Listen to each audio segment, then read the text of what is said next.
Student, आज हम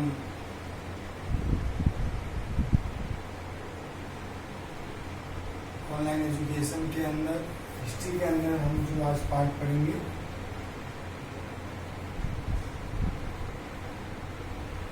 आपका यहाँ पर चालू होता है लेसन थर्ड, और थर्ड लेसन है भारी आक्रमण और आत्मसातीकरण। तो वो चैप्टर के नाम से ही हमको जैसा कि पता पड़ता है भारी आक्रमण का मतलब भारत के ऊपर विदेशों से होने वाला और भारी आक्रमण के साथ में जैसे पता पड़ता आत्मसातीकरण की भारत के अंदर जब आक्रमण हुआ है तो उसका किस तरीके से आत्मसातीकरण किस तरीके से भारतीय संस्कृति सभ्यता के अंदर या भारतीय मिट्टी के अंदर उनको भारत ने अपने ओर मिला दिया। यहाँ हम जो अध्ययन कर रहे हैं हम कर रहे हैं मौर्य काल के बाद का अध्ययन।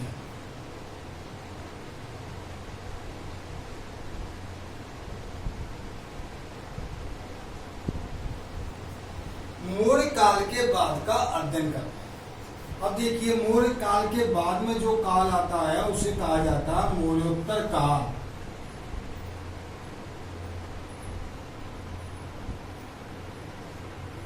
क्या कहा जाता है? मौर्योत्तर काल। यानी कि मौर्य काल के बाद का जो काल है वो कहलाता है मौर्योत्तर काल। यह वह काल था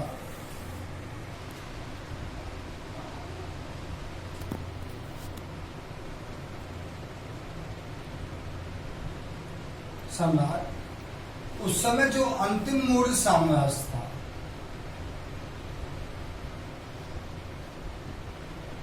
अंतिम मौर्य सम्राट बृहदत्त की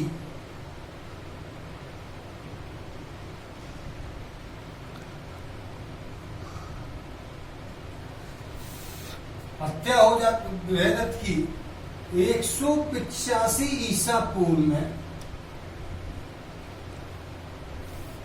ध्यान रखिएगा 185 ईसा पूर्व में पुष्यमित्र शुंग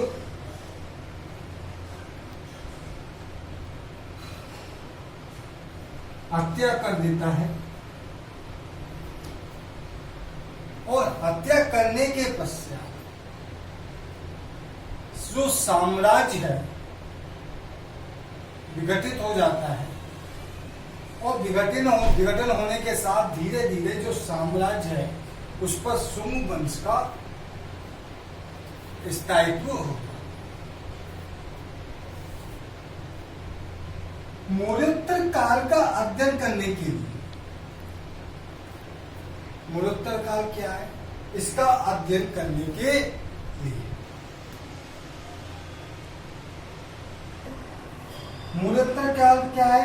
मौर्य काल के बाद का काल, जिसमें मैंने बताया था अंतिम सम्राट बृहदत्त की हत्या किसने कर दी 185 ईसा पूर्व में? पुष्यमित्र शुंग के द्वारा इसकी हत्या कर दी और हत्या करने के पश्चात मौर्य साम्राज्य का क्या हो गया है? अंत हो गया।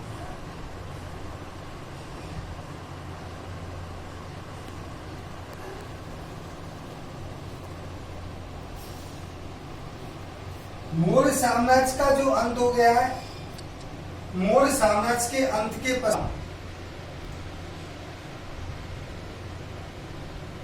200 ईसा पूर्व तक के बाद में जो काल आता है, कब तक आता है? 200 ईसा पूर्व के बाद में जो काल आता है उसे मौर्योत्तर काल कहा जाता है। जैसे यह वह काल था जो ऐतिहासिक दृष्टिकोण से, इतिहास के दृष्टिकोण से, जिसके अंतर्गत अगर बात की जाए तो हम समानतः कह सकते हैं कि बड़ा महत्वपूर्ण काल था ऐतिहासिक दृष्टिकोण से। उस युग में मध्य एशिया से सांस्कृतिक संबंध स्थापित हुए। भारत के संबंध कहां से स्थापित हुए हैं? मध्य एशिया से। अब देखिए मध्य एशिया के अंतर्गत से भारत के संबंध स्थापित हुए। यानी कि हम कह सकते हैं कि विदेशों का भारतीय समाज के अंतर्गत क्या हो गया है, समावेश होना प्रारंभ हो गया है। जो विदेशी जो लोग थे इनका भारतीय समाज के अंदर समावेश होना प्रारंभ हो गया है। जब भारतीय समाज में समावेश प्रारंभ हो गया है तो असंख्य यूनानी जो लोग हैं, कौन है, यूनानी लोग, असंख्य यूनानी जो लोग हैं उन यूनानी लोगों के द्वारा भारतीय धर्म और समाज को के अनुयायी बन गए। जब ये भारतीय समाज और धर्म के अनुयायी बन गए तो इन्होंने अपने जीवन के तरीके में भारतीय ढंग को अपना लिया है। जब भारतीय ढंग को इन्होंने अपना लिया है तो समय के साथ ही भारतीय भूमि की उपज तथा उसके अंत में यूनानी यूनानी विशेषताएं भारत में आत्मसात होकर एक मुख्य धारा के अंदर, भारतीय सभ्यता की मुख्य धारा के अंदर विलीन हो गई है। और मौर्योत्तर काल के राजवंश, मौर्योत्तर काल के अंतर्गत हम कह सकते हैं कि एक राजवंश ने संपूर्ण भारत पर नियंत्रण नहीं किया, जबकि कई क्षेत्रीय और स्थानीय राजवंशों ने अलग क्षेत्रीय शासन किया। क्षेत्रीय और स्थानीय राजवंशों ने अलग अलग आधार पर शासन किया था। अध्ययन की दृष्टि से देखा जाए, अगर अध्ययन की दृष्टिकोण से देखते हैं तो हम कह सकते हैं इस शासन काल को हम दो भागों में रख सकते हैं।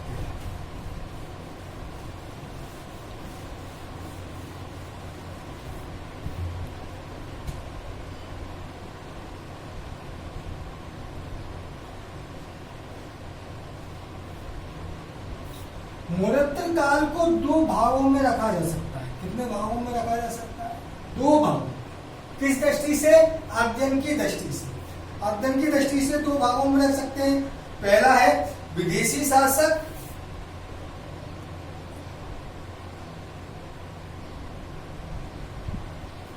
दूसरा है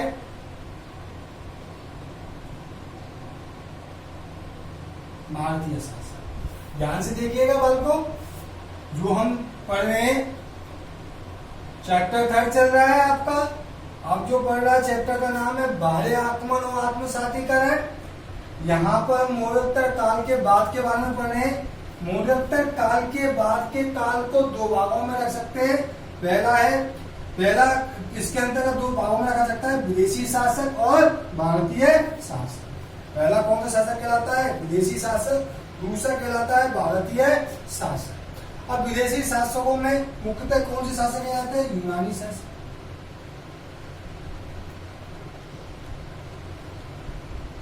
कौन से शासक आ गए?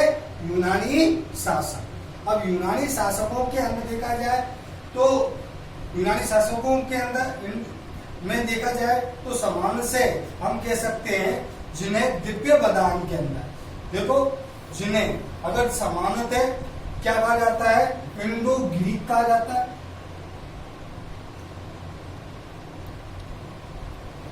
या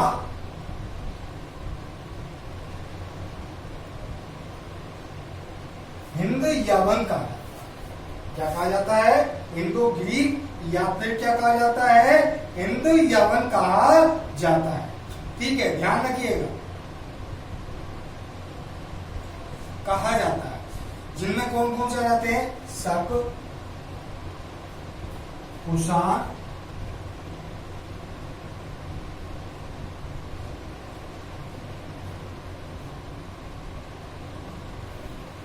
सातवां। कौन कौन से आ रहे हैं दोबारा से देख लीजिए ढंग से। शक, कुषाण, थोड़ी कुषाणों में सातवां आ जाते हैं। शक, कुषाण और कौन कौन आ जाते हैं?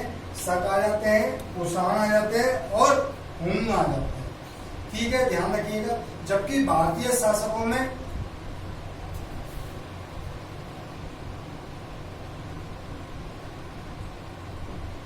सुंग वंश,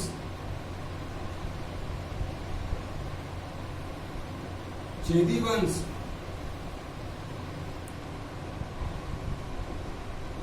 कनि वंश, सुंग वंश, चेदी वंश, कनि वंश और सातवाहन वंश।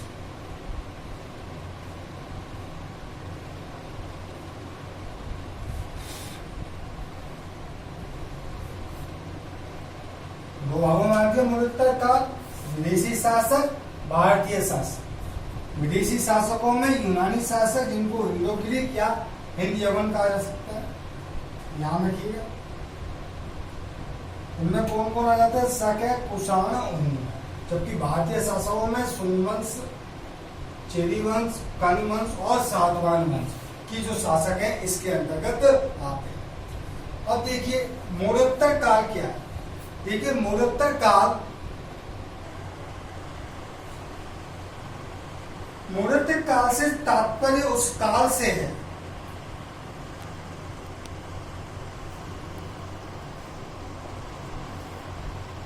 मौर्य साम्राज्य के पतन से लेकर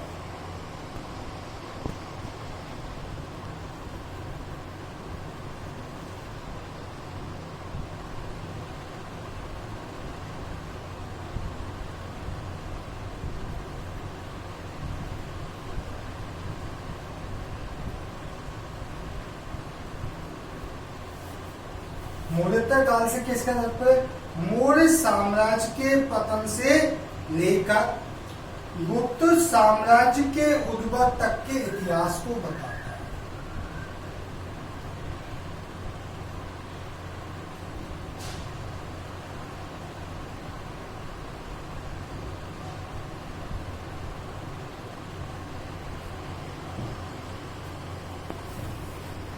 गुप्त साम्राज्य के उद्भव तक के इतिहास को बताता है। वह काल था जब मौर्य साम्राज्य को केंद्रीकृत शासन बिखर चुका था। ध्यान रखिएगा, मौर्योत्तर काल क्या है? मौर्य साम्राज्य के पतन से लेकर गुप्त साम्राज्य के उद्भव तक के इतिहास को वह जो काल बताता है वह मौर्योत्तर काल था। वह काल था जब मौर्य साम्राज्य का केंद्रीकृत व्यवस्थाएं बिखर चुकी थी। उसके पश्चात केंद्रीकृत व्यवस्थाएं बिखरने के पश्चात राजवंशों पर और विदेशी राजवंशों का भारत पर आक्रमण होने लगा था और कई भारतीय राजवंश अपने अस्तित्व के लिए संघर्ष कर रहे थे। विदेशियों का आक्रमण भारत पर हो रहा है और अनेक विदेशी जो आक्रमण है, शासक है, वो भारत पर आक्रमण कर रहे हैं और भारतीय जो शासक है वो अपने लिए संघर्ष कर रहे हैं। तो वह काल कौन सा कहलाया? मौर्योत्तर काल। कौन सा काल कहलाया? मौर्योत्तर काल कहलाया। दोबारा से डेफिनेशन सुन लीजिए, मौर्योत्तर काल क्या है? मौर्य साम्राज्य के पतन से लेकर गुप्त साम्राज्य के उद्भव तक के इतिहास को, गुप्त साम्राज्य के उद्भव तक के इतिहास को क्या कहा जाता है? मौर्योत्तर काल कहलाता है, जिसमें विदेशी शासकों ने विदेशी आक्रमण, मौर्य साम्राज्य की केंद्रीकृत शासन व्यवस्था विखंडित हो चुकी है और केंद्रीकृत शासन व्यवस्था जब विखंडित हो चुकी है तो उसका प्रभाव विदेशी आक्रमण हुआ, विदेशी शासकों ने अपना प्रभुत्व स्थापित किया। साथ में अगर देखा जाए तो जो भारतीय शासक हैं वो अपने अस्तित्व के लिए लड़ रहे हैं। तो वह काल कौन सा कहलाता है? मौर्योत्तर काल कहलाता है।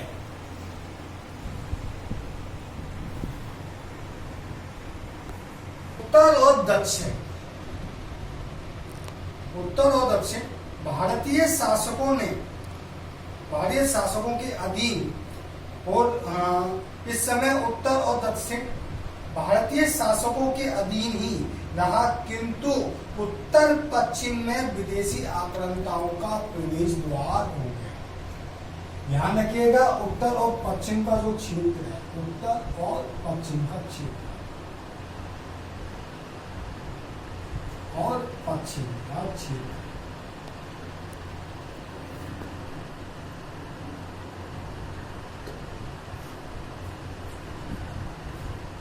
ये जो क्षेत्र है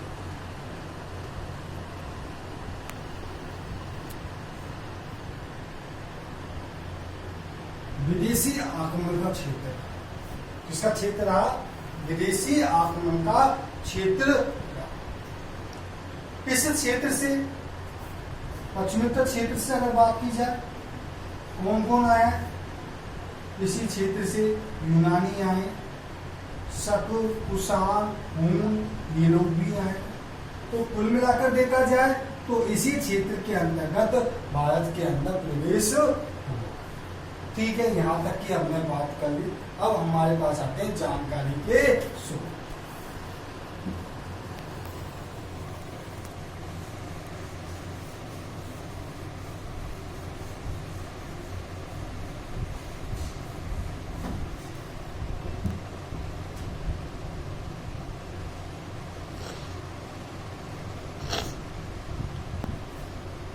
अब जानकारी के स्रोतों को हम अंतर किस तरीके से करेंगे? देखिए, मौर्योत्तर पराजय के तुरंत बाद का समय के लिए कारगिल संहिता, पांचजलि का महाभाष्य, दिव्य बदान,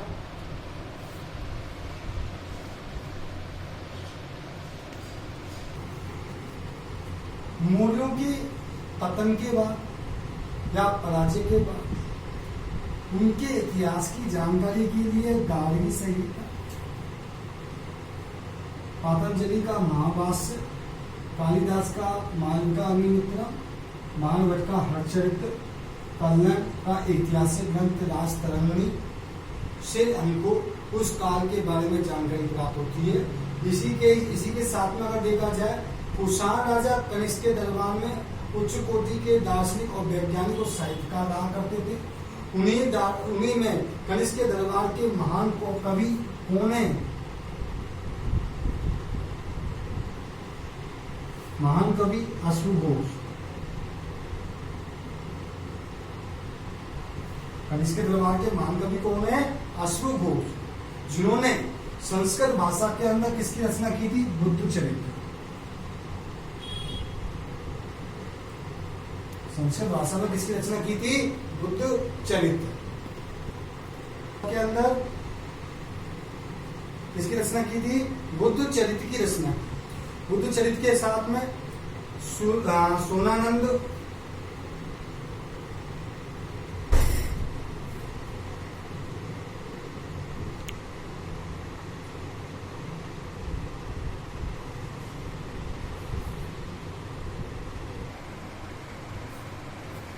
सुंदरानंद महाकाव्य, सुंदरानंद महाकाव्य के बाद में सूर्य अलंकार,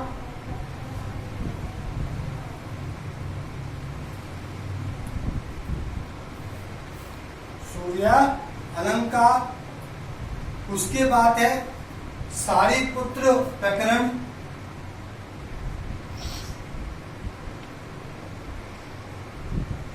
ध्यान रखिए कनिष्क के समय में अश्वघोष का बुद्ध चरित्र, अश्वघोष का बुद्ध चरित्र, सोनानंद महाकाव्य, सूर्य अलंकार, सारिपुत्र प्रकरण, सारिपुत्र प्रकरण लिखिए। सुनने बाद अब देखिए आगे,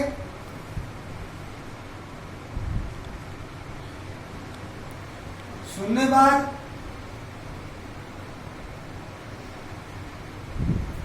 सापेक्षवाद, सुनने बाद सापेक्षवाद, माध्यमिक का सूत्र,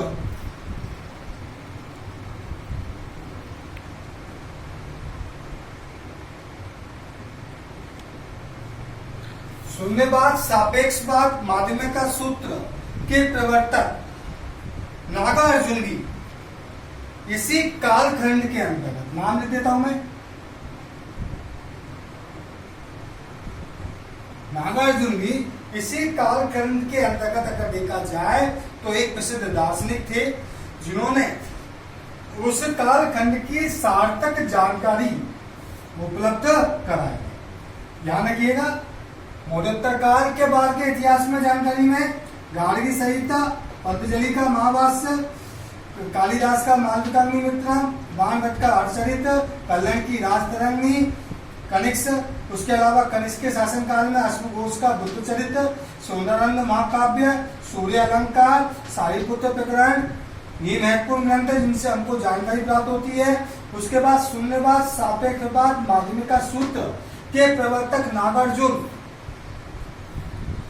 जो उस कालखंड के दार्शनिक थे, प्रसिद्ध दार्शनिक थे, जो जिनसे भी हमको शार्ट जानकारी हमको प्राप्त होती है। इसी प्रकार देखा जाए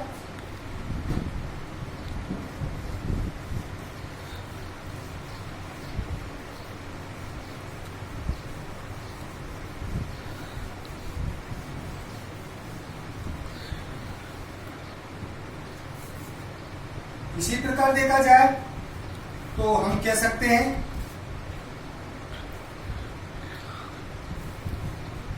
कि चरक संहिता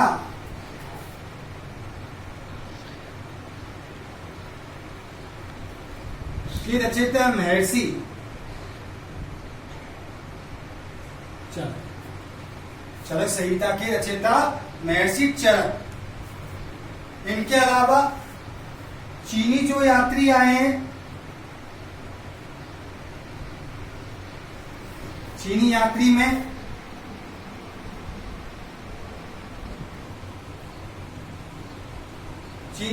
में हेनसांग का यात्रा विवरण,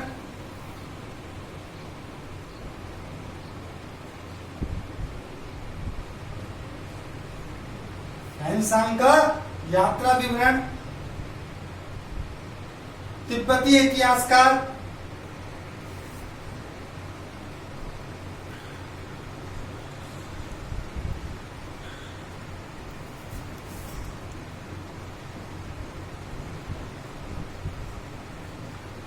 तारानाथ का विवरण, बौद्ध विद्वान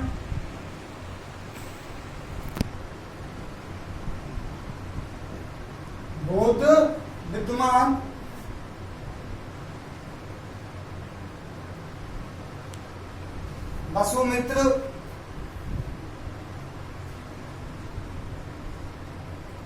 बौद्ध विद्वान वसुमित्र, बौद्ध साहित्य,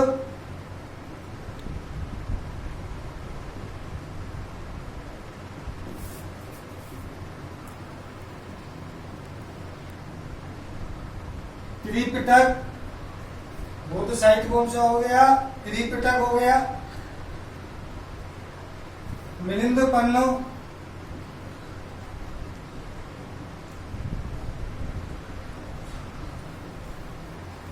बौद्ध साहित्य त्रिपिटक, मिलिंद पन्नो कोई है मिरांडा और नागसेन, दोनों के बीच का जो वार्तालाप है जिसका वर्णन जिस ग्रंथ में मिलता है वो कौन सा है? मिलिंद पन्ना। उसके बाद त्रिपिटक, बौद्ध धर्म की 3 टोकरियां, सूक्त पिटक, विनय पिटक और अभिधम्म पिटक, जिसके अंदर आती है वो त्रिपिटक कहलाता है, से भी हमको जानकारी प्राप्त होती है। ध्यान से देख लीजिए, चरक संहिता के रचयिता महर्षि चरक, चीनी यात्री हेनसांग का जो यात्रा विवरण, तिब्बतीय इतिहासकार तारानाथ, बौद्ध विद्वान वसुमित्र, बौद्ध साहित्य त्रिपिटक और मिलिंद पन्नो, उससे भी हमको उस काल विशेष के बारे में हमको जानकारी प्राप्त होती है। उसके पश्चात कौशाम्बी, सारनाथ, मथुरा,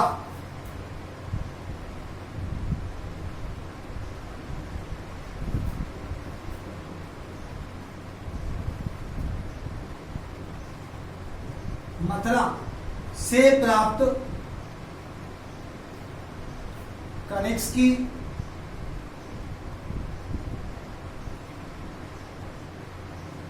मुद्राएं, कौशाम्बी, सारनाथ, मथुरा से प्राप्त कनिष्क की मुद्राएं से भी हमको संकेत मिलता है, जानकारी मिलती है। इसके साथ ही सिक्के भी अगर देखा जाए तो महत्वपूर्ण स्रोत के रूप में माने जाते हैं। क्या माने जाते हैं? सिक्कों को भी एक महत्वपूर्ण स्रोत के रूप में माना जाता है, क्योंकि उस पर किसके नाम हुआ करते हैं? शासकों के नाम होते हैं।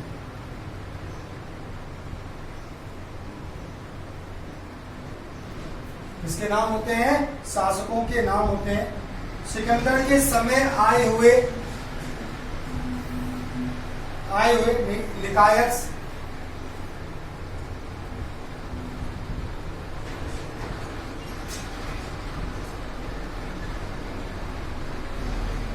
सिकंदर के समय जो आया थे उनमें निकायत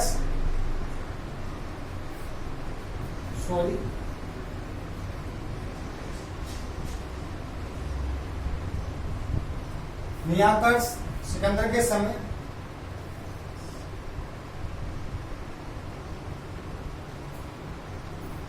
सिकंदर के साथ में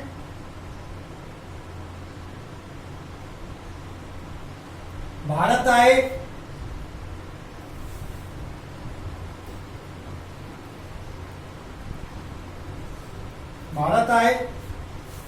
नियाकर्स आने के साथ एरिस्टोबुलस से भी हमको काल विशेष की जानकारी हमको प्राप्त होती है। दोबारा से देख लीजिए। चरक संहिता के रचयिता महर्षि चरक, चीनी यात्री हेनसांग का यात्रा विवरण, तिब्बती इतिहासकार तारानाथ, बौद्ध विद्वान वसुमित्र, बौद्ध साहित्य त्रिपिटक जिसके अंदर अभिधम्म पिटक, सूक्त पिटक और विनय पिटक तीनों आ जाते हैं, मैं आपको बता चुका हूं। मिलिंदपन्न वह ग्रंथ जिसमें मैनांदर और नागसेन दोनों के बीच में वार्तालाप का वर्णन प्राप्त होता है, से हमको जानकारी प्राप्त हो रही है। उसके पश्चात कौशाम्बी, सारनाथ और मथुरा से प्राप्त कनिष्क की मुद्राएं, कौशाम्बी से, सारनाथ से, मथुरा से जो हमको कनिष्क की मुद्राएं प्राप्त हुई है उससे हमको जानकारी प्राप्त हो रही है, क्योंकि सिक्कों में शासक का नाम अंकित होता है। सिकंदर के साथ भारत में आए नियाकर्स, आनेकिस्ट, एरिस्टोबुलस आदि के भारत में आने के बाद उनके द्वारा लिखे गए वृत्तांत से भी भारतीय इतिहास को जानकारी के लिए महत्वपूर्ण जानकारी प्राप्त होती है। अब देखिए, ये इतिहास के अंतर्गत अगर बात करी जाए तो हम लोग जो पढ़ रहे हैं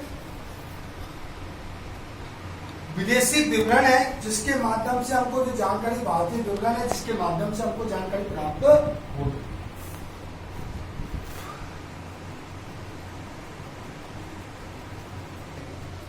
भारत के अंदर यूनानी आक्रमण हुआ और यूनानी आक्रमण के समय भारत की स्थिति क्या थी उसके बारे में जाने। अगर देखा जाए, जिस समय संसार को जीत लेने की इच्छा से सिकंदर, कौन था सिकंदर? यह वह व्यक्ति है जो संसार को जीत लेने की इच्छा से विश्व जीत लेने की इच्छा से निकल चुका। मकदूनिया का शासक, कहां का शासक है? मकदूनिया।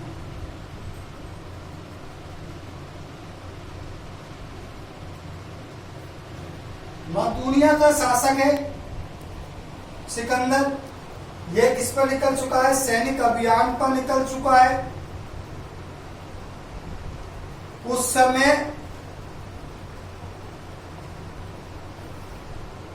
भारत की उत्तरी पश्चिमी जो स्थिति थी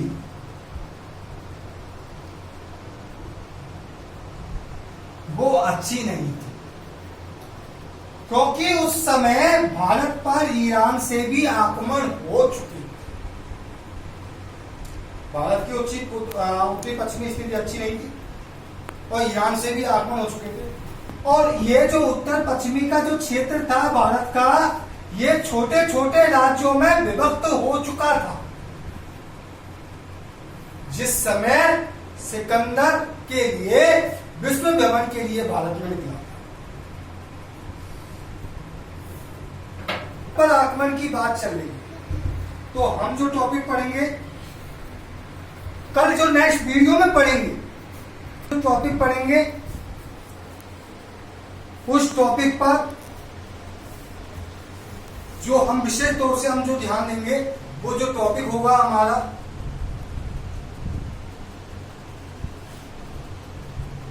यूनानी आक्रमण और भारत की राजनीतिक स्थिति। जिस समय भारत पर यूनान का आक्रमण हुआ था, उस समय भारत की राजनीतिक स्थिति क्या थी, उसके बारे में हम कल देखेंगे। क्योंकि मैंने आपको बताया था उत्तर पश्चिम का जो क्षेत्र है, ये उत्तर पश्चिम का क्षेत्र छोटे छोटे राज्यों में विभक्त हो चुका है। छोटे छोटे राज्यों, जब देखिए, जब छोटे छोटे टुकड़ों में विभक्त हो चुका है और सब अपने अपने हितों के लिए जी रहे हैं, उस समय ईरानी आक्रमण हो चुका है, तो उस समय सिकंदर भारत की विश्व यात्रा के लिए, विश्व विजय के लिए निकल चुका है। आज का हमारा जो टॉपिक था, उस टॉपिक के अंदर मैंने आपको भावी आक्रमण, नौआत्म साथीकरण, मरणोत्तर काल के बाद के इतिहास की जानकारी के स्रोत के बारे में मैंने आपको बता दिया था। मरणोत्तर काल क्या है उसके बारे में बता दिया। उसके बाद विदेशी और भारतीय शासन के बारे में बता दिया आपको। आगे से नेक्स्ट जो वीडियो है उसके अंदर हम आगे का अध्ययन करेंगे। आज के लिए इतना ही। घर पर सुरक्षित रहिए, सेफ रहिए, घर से ना निकलें, घर पर ही रहिए, स्टे होम, सेफ हो। आज के लिए इतना ही। नेक्स्ट वीडियो में और इसी तरीके से लगातार पढ़ते हुए रहिए, आपको बहुत अधिक फायदा मिलेगा।